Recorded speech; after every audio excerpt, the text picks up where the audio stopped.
Hello, and welcome back to another episode of Openly Expressive. I'm your host, Naisha. So, let's get into it.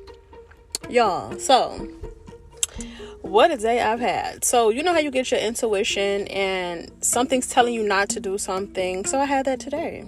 And yesterday, actually. So, my son goes to camp.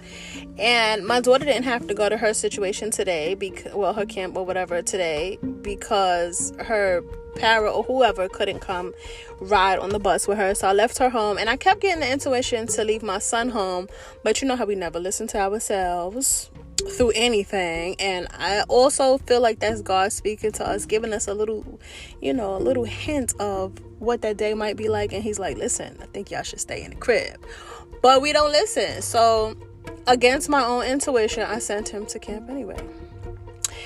And I got a call. I'm supposed to pick him up about 5 o'clock. I got a call about 1 p.m. Probably earlier than that, but my phone, I be so busy working on my phone and computer and stuff. My electronics are never really charged. So shame on me as a mom, because I need to do better than that. So when I finally decided to charge my phone, I thought it was on a charger. It wasn't. When I realized it wasn't, I proceeded to charge it properly. Get a phone call saying that I have to pick my son up because there was an accident in school. And so my son decides to wear Crocs to school today. Now, I don't buy them Crocs at all, my children, because I know they're not stable. They're just as bad as walking with Huaraches. Like, I done tripped up as a grown woman several times with some doggone Huaraches. So certain things are not suitable for doing things besides just looking cute in it. And you don't be walking, don't be running, don't be doing nothing in it. Just get out, in and out the car and park very close to where you need to be and sit down. So he was running in school with these doggone Crocs that his dad bought him, and he ran so fast he ran into another boy, and his teeth went into the boy's head to the point the boy had to go get stitches. Okay, and my son's teeth are shifted so far apart. Now, he already has a mouthful of double teeth. I don't know why. So does my oldest child, and I'm like, that's not my teeth, so where are they coming from? And it's just like his teeth, he already needed braces. But to add insult to injury, not only did the teeth hit the boy's head, but it shifted my son's teeth out of the gum socket. So his gums look like they're completely split at the top. And his left tooth just looks like it's trying to dance all the way to the right. It looks crazy. And I went to the dentist really quick. And the dentist was baffled. He was moving back and forth like, I don't know what to do with this. And I already made an appointment for me and for my two children, but that's in September. So when I saw him moving frantically and he didn't know what he was doing with this situation, I was looking like, I don't even think I want him all up in my mouth. And I got these veneers, honey. It's about $13,000 in my mouth. And I'm like, I don't want him to knock one of my joints out, because he just looked unprofessional. But come to find out, he's like, I don't even want to touch this. Like, it's so bad. He has to go to a specialist. His teeth need to be pushed back in. And I'm so afraid for my boy, because he's a little teeny tiny boy. And he's my baby. And not only that, when I broke my thumb years ago when I was 7 years old, they had to re-break it back into position. So I already know how messed up that's going to be and feel.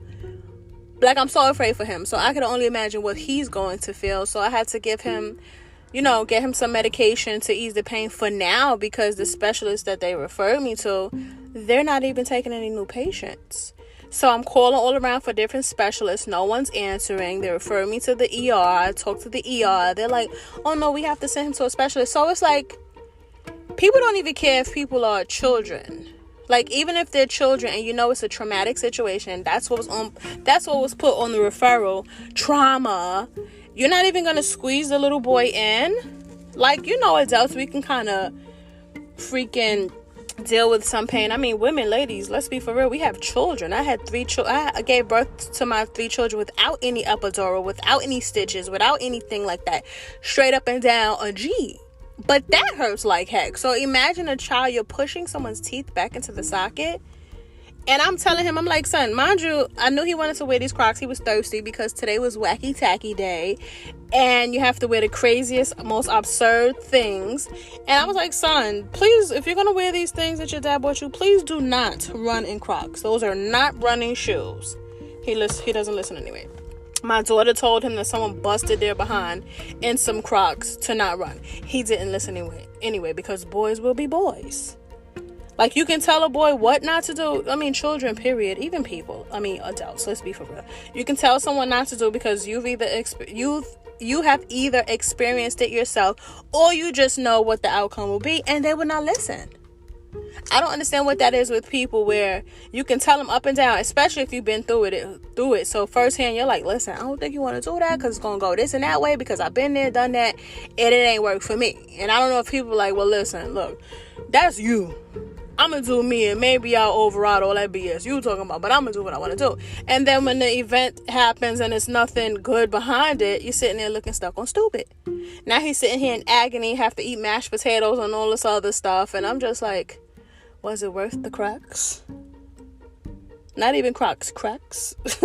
It's just like, yo, it's with children. Let me tell you something, ladies and gentlemen. If you are not mentally prepared and stable to withstand the ins and outs that come with children, I advise you, don't procreate.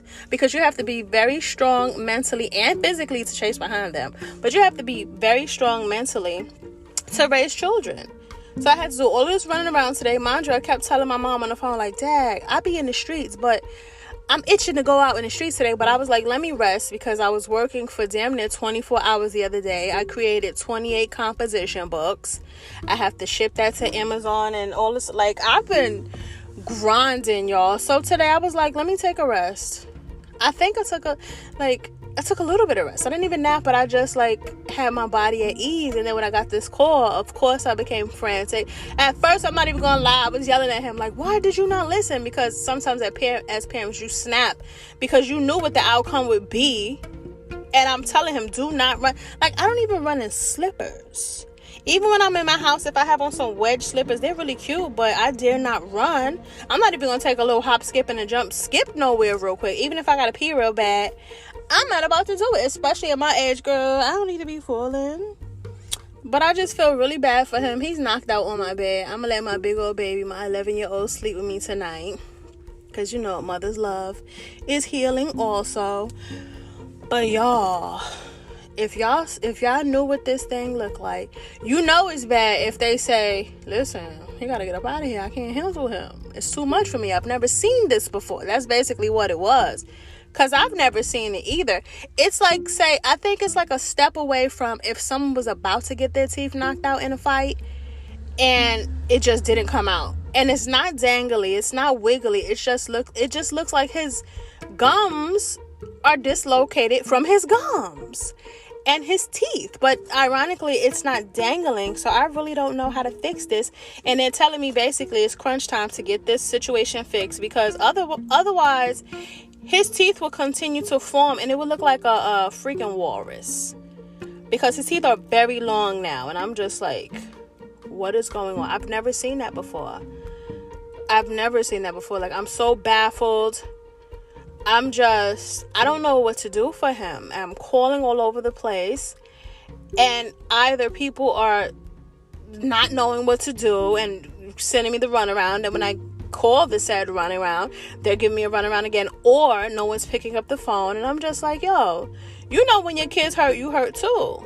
No matter how much you try to mask it and put on a brave front. I'm the type of parent that mask things. Like, when my children are in an emotional distress state, I kind of put on the brave front for them, even if I'm breaking down on the inside. And that might not always be the healthiest thing, because my daughter used to wonder why I didn't cry when she cried and things like that. But it's like, I don't think that I'm that in tune with emotions. Like, I can tell you I love you and hug you and show you that I love you, but as far as comforting someone in a woe is me, I don't know how to do that. It's like, I wouldn't say uncomfortable, but I just don't know what to do. Like, I'll give you a speech like, you know what, forget them, it'll be okay. Like, if it's a breakup or something, man, forget them, they ain't no good, forget them, you better than that. I'm more of the motivational speaker. I'm trying to speak life into you to let you know, get up out that funk.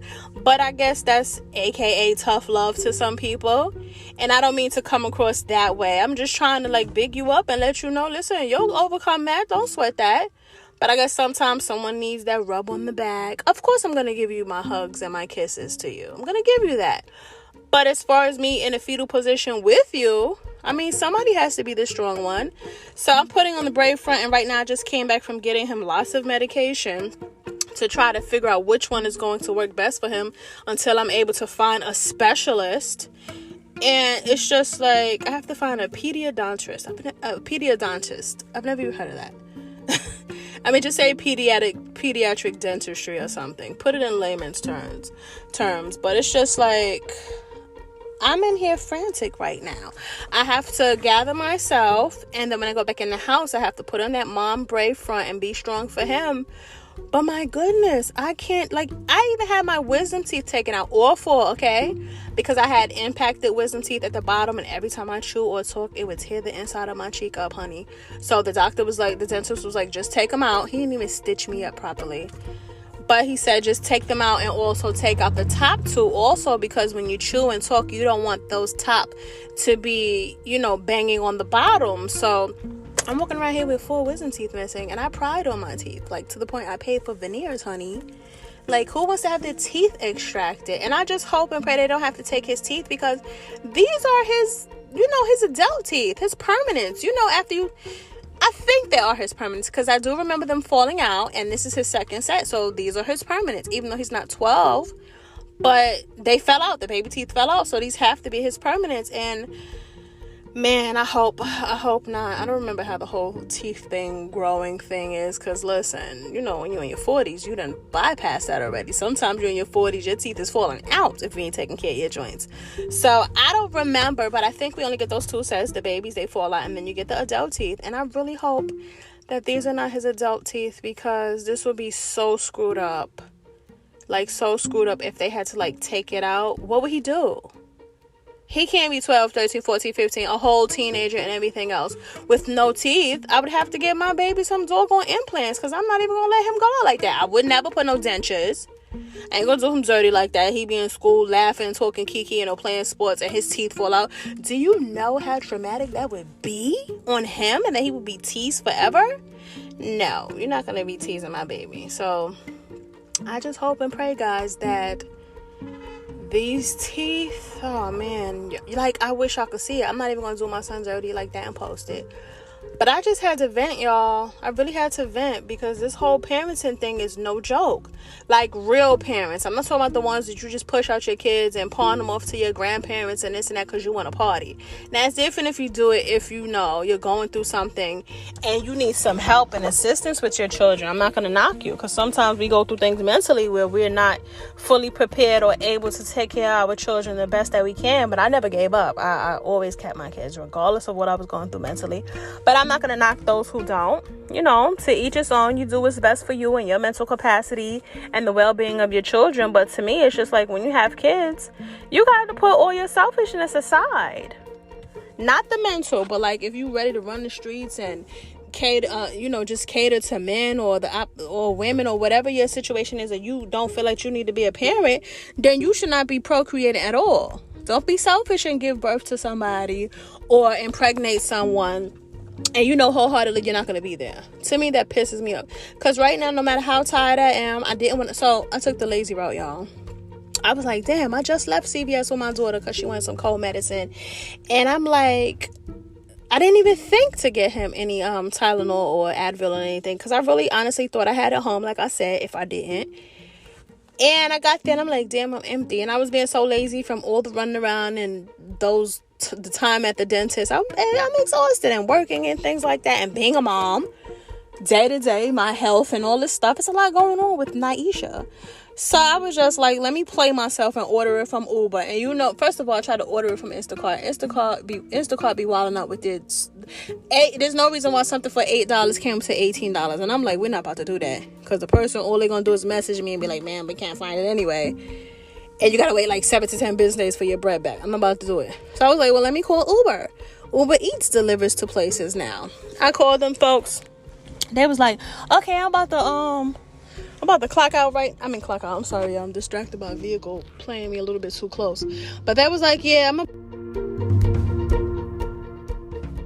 You have just listened to episode 10 of season 2 of Openly Expressive. Thank you for tuning in. For any inquiries, please hit me up at openlyexpressive@outlook.com or check me out on openlyexpressive.com.